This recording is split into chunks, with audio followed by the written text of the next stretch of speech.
शारीरिक विकलांगता, दुष्काळामुळे झालेले स्थलांतर, असाध्य आजारामुळे उपचार करणं शक्य नसल्याने पोटाची खळगी भरण्यासाठी भीक मागण्याशिवाय दुसरा पर्याय राहत नाहीये।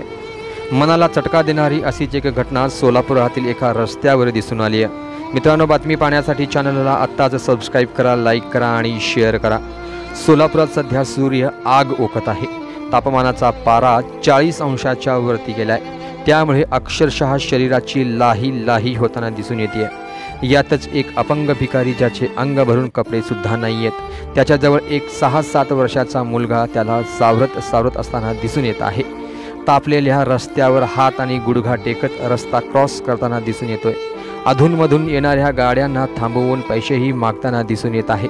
तिथून येणाऱ्या नागरिकांनी त्याला तसेच पाहून गेले तर काही नागरिक थांबवून त्याला मदतही करताना दिसून आले। ही घटना पाहताच अक्षरशः कंठ दाटून आल्याशिवाय आपल्याला राहणार नाहीये। अमक्या तमक्या भिकाऱ्यांच्या मृत्यूनंतर त्याच्या बँक अकाउंटमध्ये 5 लाख मिळाले वगैरे बातम्या अधूनमधून लक्ष वेधत असतात। हे सगळं खरं की खोटं याचा अतापता कुणालाच लागत नाहीये। भिकाऱ्यांच्या श्रीमंतीच्या दंतकथा मात्र प्रसूत राहतात।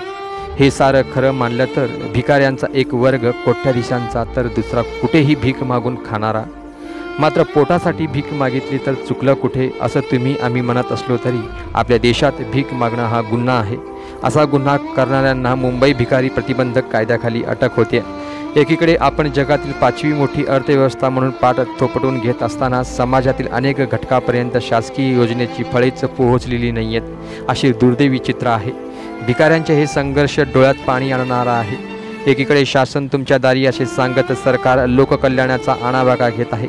रस्त्यावर भीक मागणाऱ्या अपंगांच्या मदतीसाठी कोणतीही सरकारी योजना धावून येत नसल्याचा विरोधाभास दिसत आहे।